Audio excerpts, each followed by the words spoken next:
দুই দফা দাবিতে মঙ্গলবার কোচবিহার জেলাশাসক দপ্তরের সামনে অবস্থান বিক্ষোভে সামিল হলো কামতাপুরী সংগ্রামী সমাজ। প্রাথমিক স্তরে উত্তরের ৮ জেলার কামতাপুরী ভাষায় আরও শিক্ষক শিক্ষিকা নিয়োগ করার পাশাপাশি 2000 সালে উত্তরের কামতাপুর অপারেশনের নির্যাতিতাদের কর্মসংস্থানের দাবিতে এদিনের এই বিক্ষোভ করা হয়। তারা ধারাবাহিকভাবে 2024 সাল থেকে এই সমস্যাগুলি নিয়ে আন্দোলন করে আসছেন বলে জানান। মুখ্যমন্ত্রী মমতা বন্দ্যোপাধ্যায় কামতাপুরী ভাষাকে স্বীকৃতি দিয়েছেন। তার পাশাপাশি উত্তরবঙ্গের প্রতিটি প্রাথমিক বিদ্যালয়ে কামতাপুরী ভাষার জন্য শিক্ষক শিক্ষিকা নিয়োগ করলে এই ভাষাটি আরও বিকাশ লাভ করবে। পাশাপাশি নির্যাতিতাদের সমাজের মূল স্রোতে নিয়ে আসার জন্য কর্মসংস্থানের দাবি জানিয়েছেন তারা। তাদের অভিযোগ, কলকাতা কেন্দ্রিক প্রশাসন তাদেরকে বঞ্চনা করছে, শোষণ করছে। তবে যতদিন সরকার তাদের দাবি না মেনে নেবে ততদিন তাদের এই আন্দোলন চলবে বলে জানান সংগঠনের সভাপতি কংসরাজ বর্মন।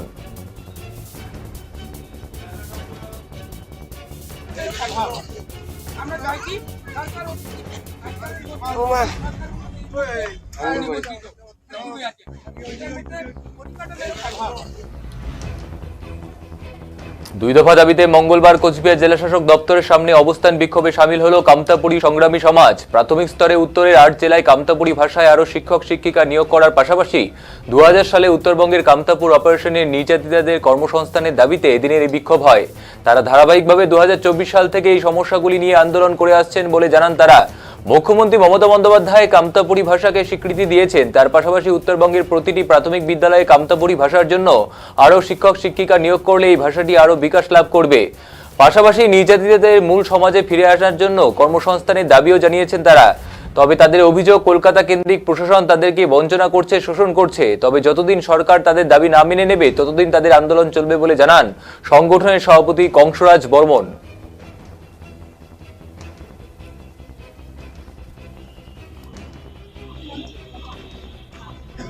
আমাদের দাবিটা পূরণ করছেন না, আমরা কামতাপুরী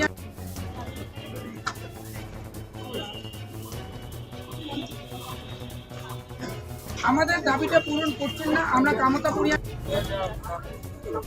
আজকে আপনাদের এই আন্দোলন কামতাপুরী সংগ্রামী সমাজের পক্ষ থেকে 2024 সাল থেকে আমরা ধারাবাহিকভাবে এখানকার সমস্যা নিয়ে আন্দোলন করে আসছি। কিন্তু most important chart of demand হচ্ছে যে শিক্ষা বিকাশের জন্য মাননীয় পশ্চিমবঙ্গের মুখ্যমন্ত্রী মাননীয় মমতা ব্যানার্জি ইতিমধ্যে কামতাপুরী ভাষাকে আঞ্চলিক ভাষার মর্যাদা প্রদান করছে। কিন্তু মর্যাদা প্রদান করলেও এই ভাষাটাকে বিকাশের জন্য আমরা চাইছি উত্তরবঙ্গের 8টা জেলায় যেহেতু 70% কামতাপুরিয়ান মানুষ বসবাস করে, বিকাশের জন্য প্রত্যেকটা প্রাথমিক স্কুলে কামতাপুরী ভাষা পঠন পাঠন আর তার সাথে শিক্ষক শিক্ষিকা নিযুক্ত করতে হবে। এটা হচ্ছে 1 নম্বর দাবি। 2 নম্বর দাবি হচ্ছে 2000 সালে কামতাপুর অপারেশনের সময় এখানকার অগণিত গণতান্ত্রিক আন্দোলনকারীদের উপর তৎকালীন প্রশাসন এবং সরকার একটা নির্মম যে একটা অত্যাচার করে। তারা এখানকার সন অফ সয়েল এবং কামতাপুরী বলেই এই অত্যাচার করেছিল এবং তাদের মূল স্রোতে আনার জন্য, অর্থনীতিতে মূল স্রোতে আনার জন্য তাদেরকে কর্মসংস্থানের ব্যবস্থা করতে হবে। এবং আমরা যেটা দেখেছি, আমার সংগঠনের মাধ্যমে যারা আবেদন করেছিল তাদেরকে আর সাংগঠনিকভাবে আমরা যে আবেদন করেছিলাম তার মধ্যে কিছু ছেলে মেয়েকে পুলিশ ইনভেস্টিগেশনের মধ্য দিয়ে এখনো পর্যন্ত কোনোভাবে কোনো পদক্ষেপ, ইনভেস্টিগেশনটা পর্যন্ত করেছে, এখনো পর্যন্ত কোনোভাবে কোনো পদক্ষেপ করা হয়নি। আমরা চাইছি অতি দ্রুত এদের পদক্ষেপ করে তাদের কর্মসংস্থানটাকে সুনিশ্চিত করতে হবে। বলছিলাম, এর আগেও দেখা গেছে আপনারা বিভিন্নভাবে আন্দোলনে এই একই দাবিতে আন্দোলনে নেমেছিলেন, আবারও দেখা গেল একইভাবে আন্দোলনে নামতে।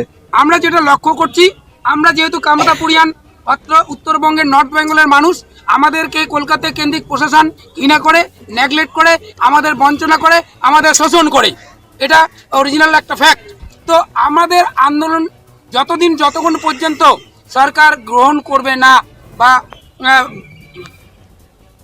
হবে না ততক্ষণ পর্যন্ত এই আন্দোলন জারি থাকবে। আপনার নাম? আমার নাম কংসরাজ বর্মন, কামতাপুরী সংগ্রামী সমাজের সভাপতি।